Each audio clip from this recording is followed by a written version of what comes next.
tema que se titula Vivir la Misericordia. Vivir la Misericordia. Una de las cosas que hay que decir a la hora de introducir esto es que, por cierto, estamos en este mes en octubre. Y una de las cosas que es importante para el mes de octubre el protestantismo histórico es la celebración de la Reforma Protestante, que se celebra justamente el 31 de octubre. Entonces, en ese marco yo creo que vale la pena hacer algunas reflexiones sobre nuestra identidad cristiana, nuestra identidad protestante, nuestra identidad evangélica, sobre todo en el marco de que somos una iglesia cristiana reformada.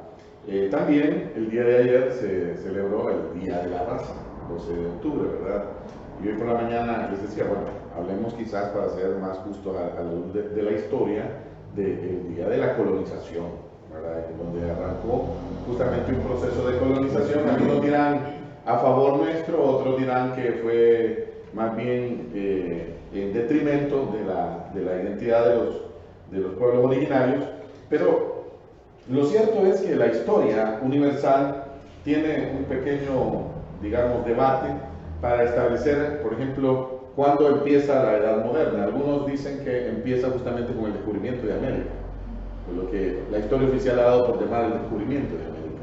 Otros dicen que fue con la Reforma Protestante. Lo cierto es que los dos acontecimientos impactaron directamente en la civilización occidental y ocurrieron muy cerca ambos. Entonces, tanto el descubrimiento de América, por toda la implicación que tuvo en el orden mundial, como la Reforma, por el impacto que tuvo en la, digamos, construcción de una nueva comprensión del pensamiento humano, y luego, si ustedes gustan, a través de la colonización se combinaron los dos, porque justamente al norte de América, los pueblos que llegaron venían con una fuerte tradición de reforma protestante. Muchos de ellos eran puritanos, que venían con una fuerte influencia, algunos de ellos calvinistas, ¿verdad? Entonces, hay que pensar, y yo les quiero proponer algunas líneas de reflexión alrededor de eso. Y una de las cosas que tenemos que decir es que, lastimosamente, las señales que nos dan, sobre todo en América Latina, que hay un avivamiento evangélico, a partir de que a finales del siglo XIX se declaró América como un continente no cristiano. Recuerden que los que vinieron a Latinoamérica eran españoles católicos. A partir de un congreso que se dio en Escocia a finales del siglo XIX, se declaró a América Latina un territorio de misión para los movimientos protestantes europeos y norteamericanos. Y a partir de eso se vino un oleaje en América Latina de misioneros evangélicos protestantes que comenzaron a formar denominaciones, ¿verdad? Las primeras que se movieron fueron presbiterianos, bautistas, luego aparecieron pentecostales, ¿verdad? Y ya mucho después aparecieron también movimientos reformados y otros, ¿verdad? Ahora, ¿de qué se trata eso? Que parece que la huella de esos movimientos cada vez es más difusa en los nuevos movimientos evangélicos actuales. Incluso algunos dicen que hay que separar entre evangélicos y protestantes, porque parece que no es lo mismo. ¿Qué es un evangélico hoy en día? Es alguien que probablemente asiste a una iglesia, se define a sí mismo como alguien que asiste a una iglesia, pero si usted le pregunta cuáles son los postulados principales bíblico-teológicos que usted profesa, se le puede hasta enojar, porque algunos creyentes que yo he conocido dicen, como el pastor dice, como dice el pastor, ¿verdad? Y eso significa que su dosis de conocimiento de la palabra está alrededor de lo que escucha en la predicación básicamente del domingo, que no hay, digamos, una disciplina de lectura de la Biblia. Y dentro de todo ese componente del cristianismo histórico, justamente hoy voy a detenerme en un tema en particular, y es el de la gracia. La gracia de Dios es uno de los temas que más se ha complicado en los últimos tiempos, porque hay muchos debates alrededor de la gracia. Y por cierto, debates inoperantes, ¿verdad? Desde el debate entre si la salvación se pierde y no se pierde, que ha entretenido a un montón de cristianos a lo largo de la historia, que en lo que resuelven el debate, fíjense bien, se caen en un efecto que se llama parálisis por análisis, ¿verdad? Es decir, no viven su vida cristiana a plenitud porque están preocupados entre si la salvación se pierde o no se pierde. Los debates conceptuales casi nunca llegan a nada. Yo lo he insistido mucho en que a veces, por lo menos el cristianismo histórico tiene evidencia de que los teólogos se sentaban a contar las alas de los ángeles, ¿verdad? Y hay unos cristianos puritanos que en conceptos son santos. Conceptualmente se saben la Biblia, saben el horario de los cultos, asisten hasta 7 veces a la semana a la iglesia. Pero en términos de transformación de vida, digamos, es otra cosa. Y ese es un poco el testimonio que está dando el cristianismo en América Latina. Y finalmente, para cerrar la introducción, se ha construido una industria religiosa que es efectiva, que es amplia, que se mueve de forma industrial, es decir, que moviliza personas, que moviliza también recursos, porque hay colegios cristianos, radios cristianas. No digo que esté mal, digo que existe ese fenómeno alrededor de un elemento en particular de fe, que es la identidad religiosa evangélica, pero que no produce cambios sociales. O sea, un continente que tiene una industria religiosa que sigue siendo el más violento, el más desigual en materia de distribución de la riqueza. Y basta entenderlo de esta manera. Cuando uno platica con cierto tipo de evangélicos, hablan tanto y expresan tan poco su fe. Su fe no se traduce realmente en actos claros de misericordia. Y de eso vamos a hablar un poco ahora. Estábamos en Génesis 22. Sí, también vamos a utilizar los dos, porque Génesis 22 justamente nos pone la figura de uno de los temas más cruciales. ¿Quién lo ha escuchado predicar justamente de este enorme sacrificio que estaba por ofrecer quién? ¿Y qué iba a sacrificar Abraham? En Génesis 22 se nos presenta la figura de Abraham dispuesto a sacrificar a su hijo primogénito, ¿verdad? Hoy por la mañana estaba explicando esto del tema del sacrificio. Y una de las cosas que hay que decir es que las religiones en la antigüedad estaban basadas en la idea del sacrificio. Es decir, se esperaba que el Dios requiriera de sus seguidores un sacrificio, pero también todas las religiones tienen esa característica, y la religión hebrea no era la excepción, como nos lo demuestra el texto de Génesis 22, no podía ser cualquier tipo de sacrificio. En las religiones ancestrales originarias se hablaba, por ejemplo, del sacrificio de las doncellas. Tenían que ser doncellas las sacrificadas.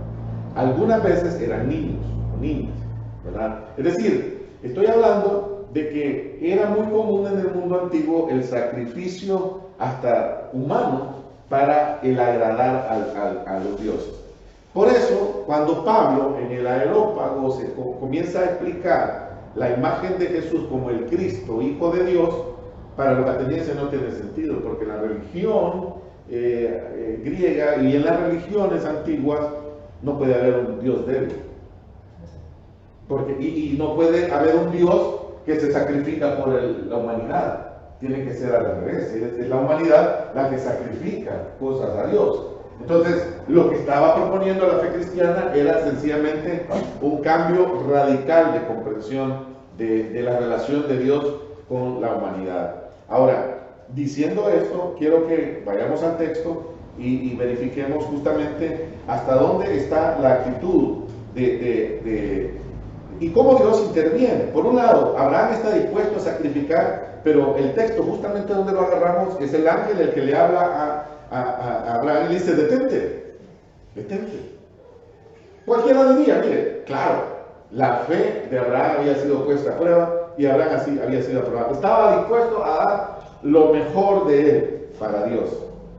Ahora, este no es el Abraham de los primeros capítulos, por cierto, ¿verdad? Porque anteriormente Abraham ya había mentido.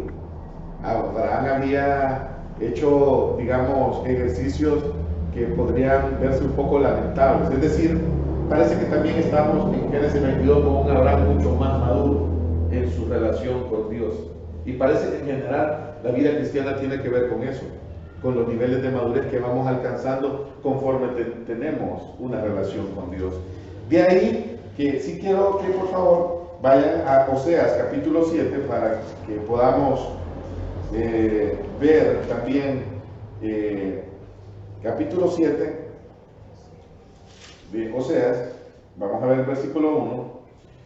Mientras curaba yo a Israel, dice el texto, versículo 1 del capítulo 7, se descubrió la iniquidad de Efraín y las maldades de Samaria, porque hicieron engaño y entra el ladrón y el salteador despoja por fuera, y no consideran en su corazón que tengo en memoria toda su maldad. Ahora me rodearán sus obras delante de mí están, con su maldad alegran al rey y a los príncipes con sus mentiras. Todos ellos son adúlteros, son como horno encendido por el hornero que cesa de avivar el fuego después que está hecha la masa hasta que se haya leudado. Y ahí encontramos algo que debe llamarnos la atención en el marco de nuestro análisis. Oseas es un profeta del reino de Israel que está diciéndole al pueblo de Israel, el que ya se ha separado del Reino Unido, ya algunas tribus se han quedado en Jerusalén y otras se han ido y han conformado el reino de Israel, y a ese reino de Israel, bajo el dominio o bajo el reinado de Jeroboam, justamente Oseas le dice, están obrando mal. Si en Génesis 22 vimos a un Abraham dispuesto a sacrificar a su hijo para agradar a Dios, aquí el sacrificio para los israelitas y para los judíos en general es un chiste. Sacrifican por sacrificar. Es un ritual. No les interesa realmente que Dios se agrade o no se agrade de su sacrificio. A tal punto que el profeta les encara y les dice, mientras curaba yo a Israel, de parte de Dios se descubrió la iniquidad de Efraín y las maldades de Samaria, porque hicieron, ¿qué dice el texto? Engaño. Y entra el ladrón y el salteador despoja por fuera. Aquí me han enseñado un dicho, dicen que el plomo se hunde y el corcho flota. No, al revés, el corcho se hunde y el plomo flota, así es. Sí, al contrario, sí. O sea, es una realidad invertida, pues. Para hacer una analogía de la realidad invertida. El plomo flota y el corcho se hunde. Es muy similar a este escenario del que está hablando. Hacen sacrificio, les dice Oseas a los israelitas, pero en el fondo de ustedes, su comportamiento es contradictorio con los sacrificios que están haciendo. O sea, dicho de otra manera, el reclamo que Oseas está haciendo a un pueblo religioso es, miren, dejen de hablar tanto de religión y hacer tanto sacrificio. Hay gente que pasa en 90 días de ayuno, en sacrificio, dicen. Y estos usan ese, perdonen, eso es una herejía. Quien enseñe eso está mal bíblicamente. Sacrificio solo el de Cristo, hermano. Nosotros no podemos andar haciendo sacrificio. El único sacrificio que se debe tomar en cuenta es el de perdonen. Y peor si yo creo que lo que estoy haciendo como sacrificio lo estoy haciendo para que Dios me haga algo. Dios no va a obrar en nuestro favor porque nosotros lo merezcamos. Dios lo va a hacer simplemente porque Él tiene un plan para nuestras vidas. Y así estemos en una situación bastante lamentable a veces, Dios es el que tiene la respuesta y como muchos de nosotros lo sabemos, yo creo que todos y todas, llegado el momento Dios ha actuado y nos ha dado la respuesta. Entonces, la religiosidad del pueblo de Dios en el Antiguo Testamento está en Judá, está en Israel y en general lo que concluyen todos los profetas, lo dice Oseas, lo dice Isaías, lo dice Jeremías. En este caso se lo está diciendo Oseas a Jeroboam y a todo el pueblo. Miren, esa religiosidad no vale de nada. Esa religiosidad lo que va a crear es una confusión. Ahora, Oseas está reclamando un problema concreto para Israel y es algo que le podemos llamar la falta de memoria histórica. ¿Qué es la memoria histórica? Es cuando yo soy capaz de ver hacia atrás, juzgo lo que ha pasado, ¿verdad? Y actúo conforme a lo que ha pasado. Nuestras culturas han sido, digamos, impuestas, se nos ha impuesto, y estoy hablando, por ejemplo, del 12 de octubre, se nos ha impuesto un perdón y olvido.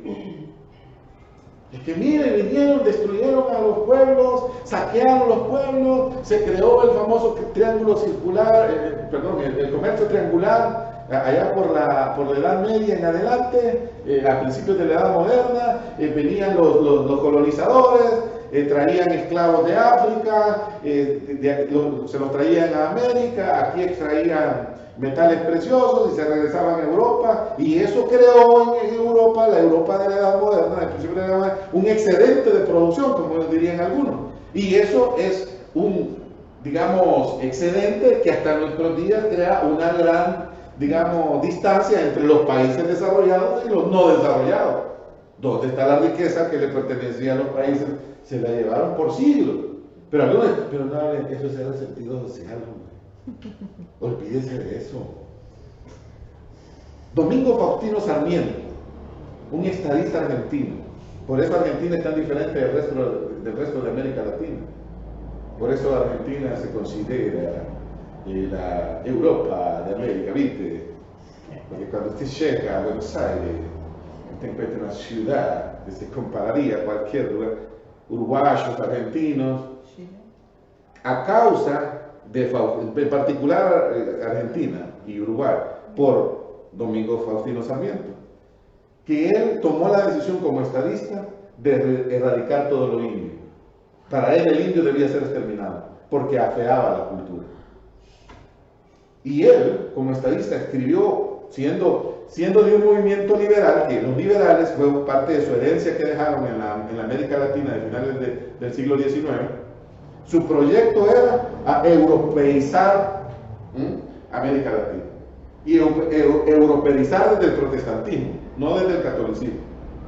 Entonces, algunos no lo identificamos, pero si vemos a la luz de la historia, era mayor la presencia francesa, por ejemplo, a finales del siglo XIX que la misma norteamericana. Por algo Rubén Darío, el creador del verso alejandrino francés, porque el poder de la cultura europea francesa en América Latina, los que son abogados saben que en el derecho chileno, el derecho mexicano, tiene influencia francesa. ¿No? ¿Qué estoy tratando de decir? Y entonces se pensó que la influencia india era, digamos, restarle, ¿qué podríamos decir? Hay muchas formas de decirlo, estilo, y estoy poniendo un ejemplo a la luz de la historia para que ustedes puedan considerar como un elemento de análisis el que pensamos lo que pensamos no por casualidad, somos producto de lo que nos hicieron pensar. Y eso lo estoy diciendo a la luz del 12 de octubre que pasó ayer.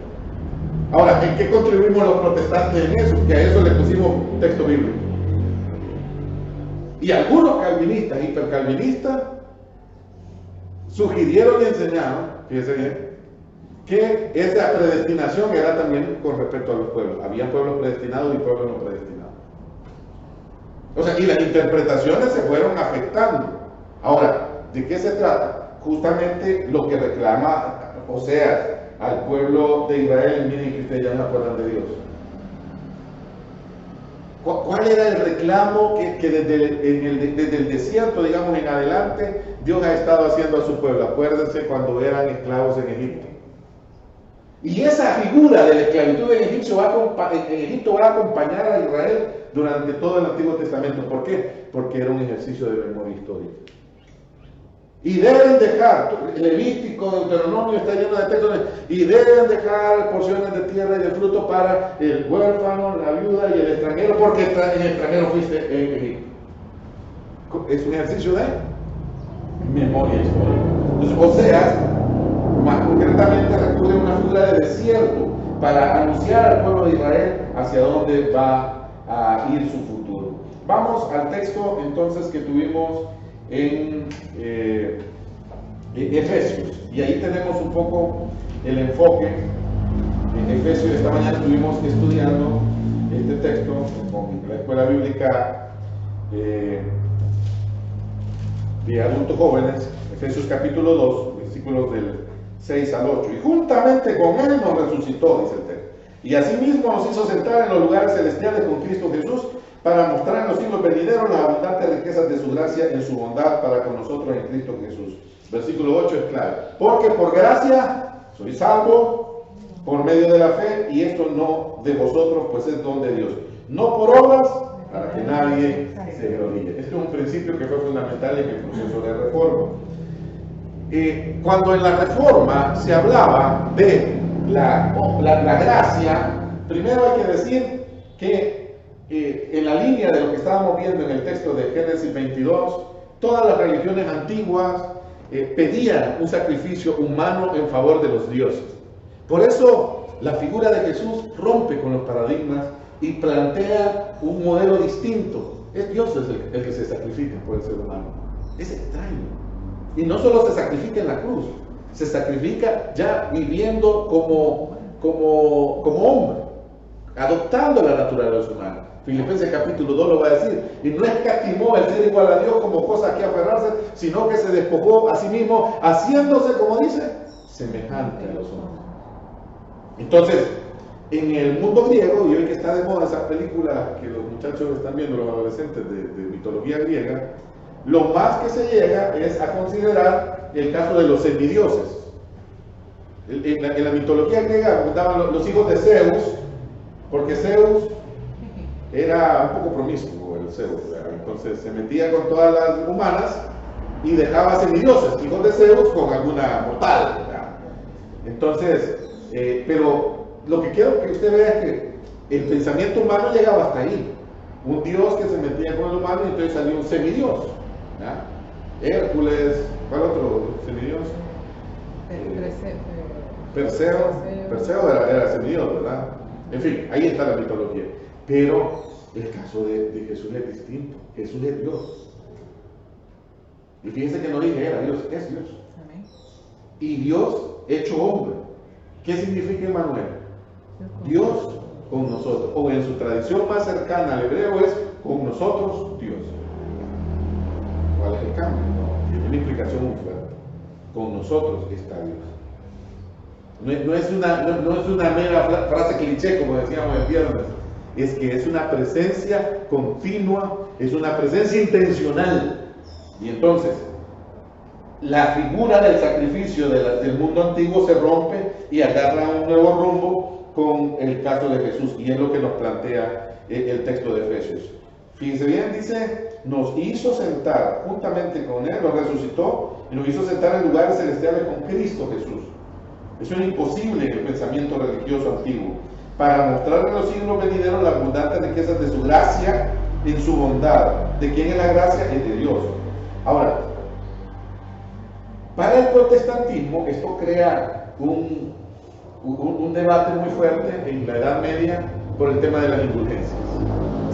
El tema de las indulgencias funcionaba con comprar el permiso para pecar, antes de Tsunami. La indulgencia era un permiso para pecar. Que podía darse de dos formas según la indulgencia. Y lo digo a la luz de la historia, no estoy tratando de ofender a la fe tradicional. Pero había una lógica hacia atrás y hacia adelante. Se perdonaban los pecados pasados y se daba un bono para pecados futuros. Según él. ¡De verdad! ¡De verdad que pasaba! Y tengo que ser franco en decir que en algunos casos todavía se sostiene la idea para ciertos casos en particular. Por ejemplo, la fe tradicional no permite el que se case una persona que ha sido divorciada, por lo menos no religiosamente. No permite a un sacerdote, por ejemplo, el que oficie una boda si alguno de los dos ha sido, a menos que presente una indulgencia que sea, para que vean ustedes que hasta nuestros días el concepto. Ahora, yo le voy a decir algo. Cuidado también con la crítica excesiva, porque tiene cierto sentido, porque en cada caso puede ser diferente. Entonces, lo que trata, se supone, de asegurarse la Iglesia es de darle el tratamiento a cada caso distinto, ¿verdad? Y no tirar como una línea general. Para que entienda un poco más la delicadeza del debate, es lo que puede pasar con el tema del aborto, que se habla muy superficialmente del tema. Y hay posiciones a favor y en contra, pero no hay un análisis de que cada caso puede ser distinto. Ahora, no voy a entrar en eso, pero el debate del protestantismo histórico era entre obras e indulgencia. Entonces el protestantismo dijo, no hay que pagar indulgencia, porque la gracia no requiere de otro precio más que la sangre derramada por Cristo en la cruz. Entonces el debate entre la gracia y las indulgencias era, no necesitamos hacer obras o pagar indulgencia. No era ni siquiera el concepto de obra, era indulgencia, hay que decirlo como es. Contra lo que el protestantismo reaccionó fue contra la indulgencia, no contra las obras en sí. ¿Por qué estoy diciendo? Porque hemos abaratado la gracia, los evangélicos sobre todo, y hoy creemos que como resultado de esa interpretación no tenemos que hacer nada. Y hay gente que ni servir en la iglesia quiere. Y hay gente que todavía dice, ni tengo que ir a la iglesia, pues. Si yo soy salvo, por gracia. No tengo que hacer absolutamente nada. Nada. Tiene razón. No tengo que hacer nada pero sí puedo hacer algo como consecuencia. Es un concepto distinto. Si yo estoy agradecido con Dios por la gracia que Él me ha dado, entonces yo puedo actuar. Y el último es la gracia, el debate entre la gracia y la supergracia. ¿Cuál es la supergracia? Algunos hipercalvinistas, en particular, abusando del concepto de la gracia, han manejado la idea de que entonces no importa ciertamente ningún tipo de comportamiento moral, ético, porque entonces yo simplemente he alcanzado una salvación que como no depende de mí, tampoco la voy a perder. Y ahí es donde les decía que conceptualmente nos hemos entrampado entre si la salvación se pierde o no se pierde. Yo puedo hacer como quiera, porque de todas maneras, como yo no elegí ser salvo, sino que Dios me eligió para que yo fuera salvo. Entonces yo puedo hacer como quiera. Y usted no me puede quitar la salvación, es que nadie ha dicho eso. Pero de alguna manera, en retribución, de forma consciente, en retribución a la gracia de Dios, debiéramos ser consecuentes con la gracia que nos ha salvado. Entonces, cuando el texto nos habla, por gracia sois salvos, y dice, y no por obra, pero también nos aclara, ¿cuál es el espíritu del escritor bíblico? Que nadie se gloríe. Ahora, el problema es que esos mismos cristianos, evangélicos, que andamos hablando de que no es necesaria las obras, sino que basta la gracia, como somos buenos para descalificar a otros. Hay iglesias donde yo he escuchado, bienvenidos los hermanos y bienvenidos los amigos. ¿De qué se trata la separación? Algunos somos de la logia, y otros están fuera de la logia.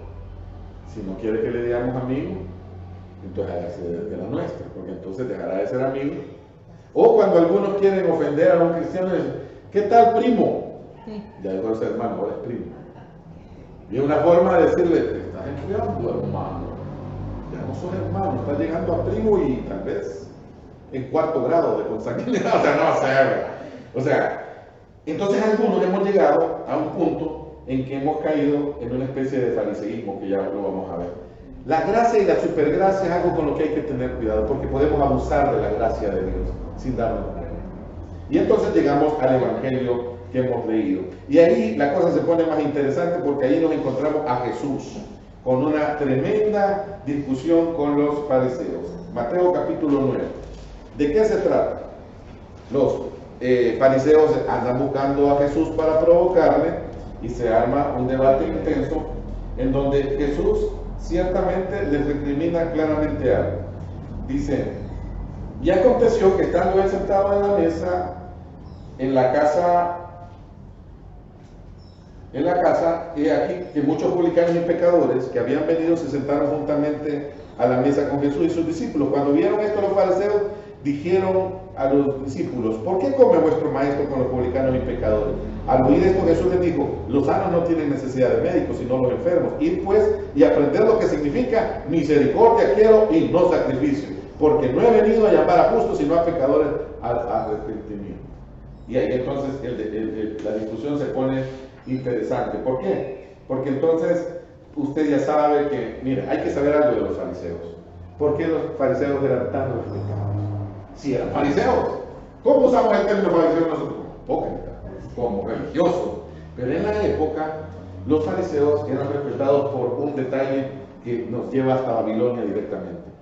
Cuando el pueblo judío fue capturado y llevado cautivo a Babilonia, allá estuvieron a punto de perder su identidad.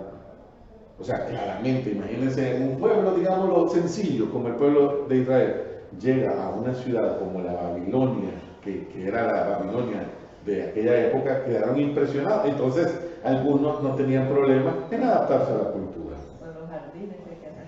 Era una cosa espeluznante, era maravilloso aquello. Entonces, algunos dijeron, ¿y yo qué tengo que hacer aquí? ¿Qué hacer aquí? Bueno, adaptarme. ¿Cómo es? A la tierra que llegue, es lo que viene. Entonces, de inmediato, algunos fueron radicales y dijeron, no, tenemos que mantener nuestra identidad. ¿Y saben quiénes fueron? Los fariseos. Los fariseos conformaron un movimiento cuya consigna era mantener la identidad judía.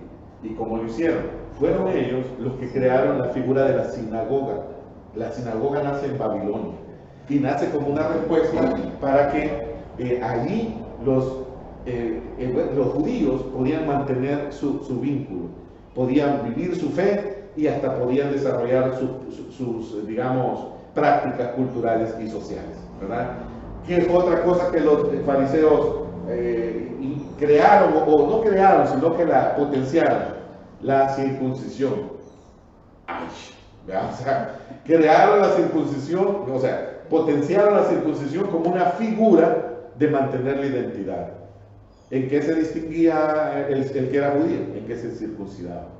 Entonces, eso cuando sale del exilio babilónico, los judíos, y regresan, adivinen quiénes fueron los grandes héroes de la fe, los fariseos.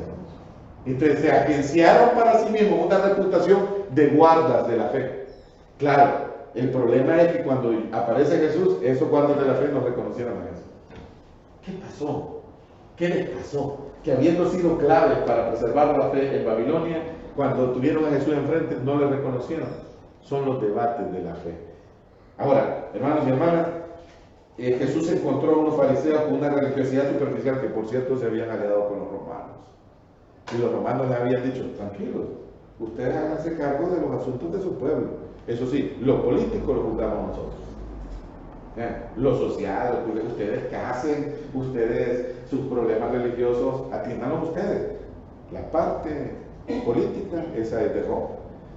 Habían hecho una negociación, que por eso Jesús los confronta, y por eso llegaron a ser antipáticos para movimientos como los esenios, como otros que veían en la religiosidad parecer una religiosidad, digamos, superficial. Ahora, ¿qué es lo que Jesús les reclama? Miren, les dice, los sanos no tienen necesidad de médicos, los enfermos sí. Vayan, les dice, y aprendan lo que significa misericordia quiero y no sacrificio.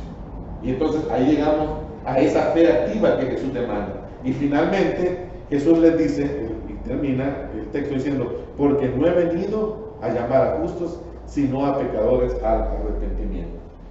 Y entonces llegamos a los 3 puntos con los que quiero cerrar esta tarde, hermanos y hermanas.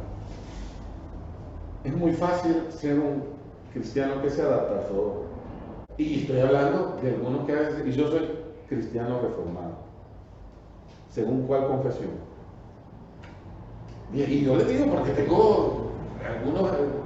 no, permita, yo soy reformado, me dicen. Ok, según la confesión de Heidelberg. Bueno, hoy estamos estudiando una confesión de la Iglesia Cristiana Reformada de Norteamérica que muchos ni conocen que existe. Vale. Nuestro mundo es de Dios, es la última declaración, confesión de fe de la Iglesia Cristiana Reformada. Pregúntele a un montón de reformados, ni saben que existe. ¿De qué se trata, hermanos y hermanas? Y usted me dirá, ay, eso es religión. No, lo que pasa es que cuando la identidad falla, somos susceptibles de cualquier cosa. Si no, pregúntele a los políticos, a algunos. Que yo en defensa de ellos digo, no debe ser fácil el que te pongan un par de millones enfrente. No lo estoy justificando, medio defendiendo, porque a veces somos crueles nosotros con los políticos. Decimos, ¡esos políticos que se dejan sobornar! Hermano, ¿cómo haría usted en esa situación? Usted le diría que no a 5 millones de dólares, no de lempiras, dólares. Yo espero que usted y yo digamos que no, pero no sé. Si somos humildes tendríamos que decir no sé. Porque es muy fácil, si no me he visto en la situación, decir yo no lo haría, pero usted no sabe. Por lo menos yo he visto gente que con menos que eso usted demuestra todo lo contrario. Con 100 lempiras hay gente que no da el cambio, pues. ¿Me entiendes? Entonces, creo que el mayor desafío no es cuánto texto de la Biblia aprendemos, no es cuánto podemos cantar, ni el lenguaje religioso que usamos para hablar como cristianos, porque hablamos como evangélicos. Dios te bendiga, varón. El mayor desafío que tiene la fe cristiana es transformar un continente como América Latina. Y yo no digo todo el continente, eso es muy grande, sí, pero empieza con mi vida y la de mi familia. Es decir, la mayor expresión de servicio a los demás es comprometernos a transformar la realidad en función o en favor de la gente que más lo necesita. Y ahí agrego otro elemento, y es que la personalidad cristiana debe estar comprometida con el cambio social. Contrario quizás a como algunos interpretaron la llegada del Evangelio a América Latina, y entonces algunos, como está en algunos documentos desclasificados de importantes agencias internacionales, que agarraron a los evangélicos de América Latina con una agenda en favor de la expansión de empresas internacionales. Inglaterra, Estados Unidos, Canadá. Y el cambio que se dio en las hegemonías a finales del siglo XIX y el siglo XX, entre otras cosas por la construcción del Canal de Panamá, por la introducción de algunas empresas en Honduras, ¿cuáles fueron? Es decir, estoy hablando a la luz de la historia, y entonces se acompañó en algunos diarios y periódicos de misioneros, mientras estaban ocurriendo masacres en los países, los reportes de los misioneros, esos indios en realidad eran rebeldes y no acataban a las autoridades, estaban justificando lo que había pasado.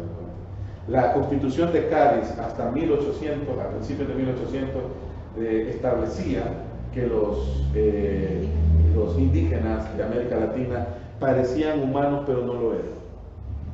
La Constitución de Cádiz, de la madre patria España.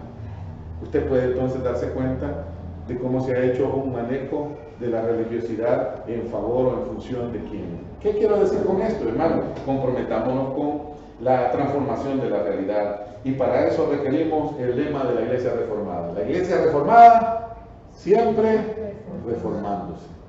¿Cuántos somos reformados en reforma, en continua reforma? Y ese es un desafío primero para nosotros mismos. O sea, y tiene que ver con actualizarse, y tiene que ver con estar aquí. Yo les decía, y quiero terminar diciendo, aquí tenemos la oferta de programas que la iglesia va a estar trabajando. Les vamos a hacer llegar a algunos una tarjetita con una lista de 10 programas que se van a estar impulsando a partir de este año. 10 programas. Programas de salud mental, programas de atención a la mano. 10 programas hemos elegido para atender a la población de Honduras. No de La Era, no de Barrio Bajo, de Tegucigalpa completo. Y yo me pregunto, ¿y será que la gente necesita ese programa? Porque están diseñados y son programas. ¿Cuál es la diferencia? La diferencia es que no son cosas que se nos han ocurrido en el aire, son programas que ya han sido corridos y han demostrado su eficacia. Y creemos que es lo menos que podemos hacer para transformar la realidad de Tegucigalpa. Pero ¿y si no le contamos a la gente que lo necesita?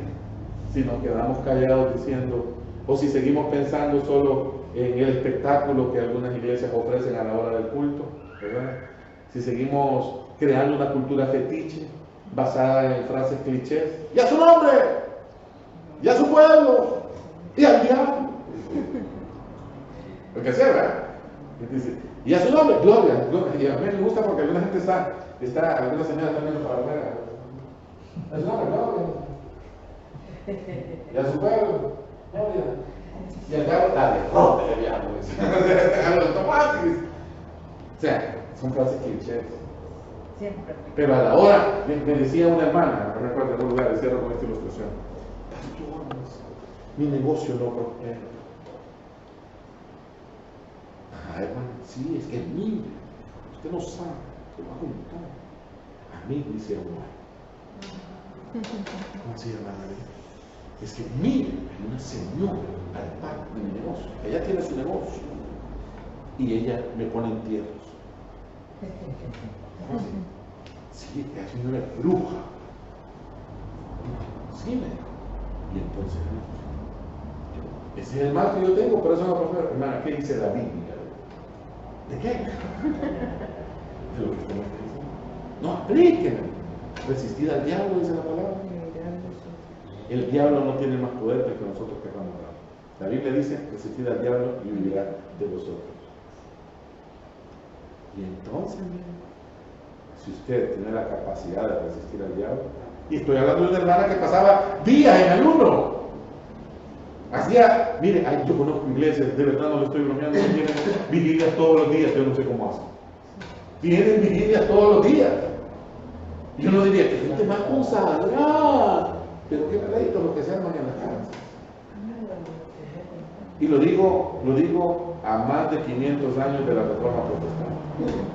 Debemos tener cuidado en identificar nuestra identidad y ojalá usted y yo asumamos el reto de ir y transformar toda esta realidad, por muy difícil que sea.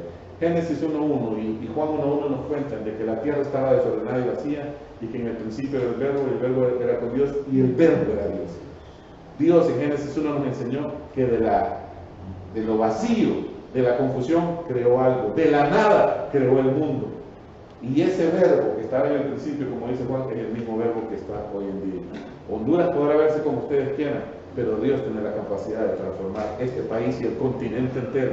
Tal vez lo que Dios está esperando, que usted y yo le digamos somos materia dispuesta para que transformes mi propia vida, Señor, ayúdame y que me ayudes a transformar la de mi familia, la de mi lugar de trabajo y la de toda la ciudad. Que Dios nos ayude, hermanos y hermanas. Vamos entonces a tener la bendición. Pongámonos de pie, por favor, para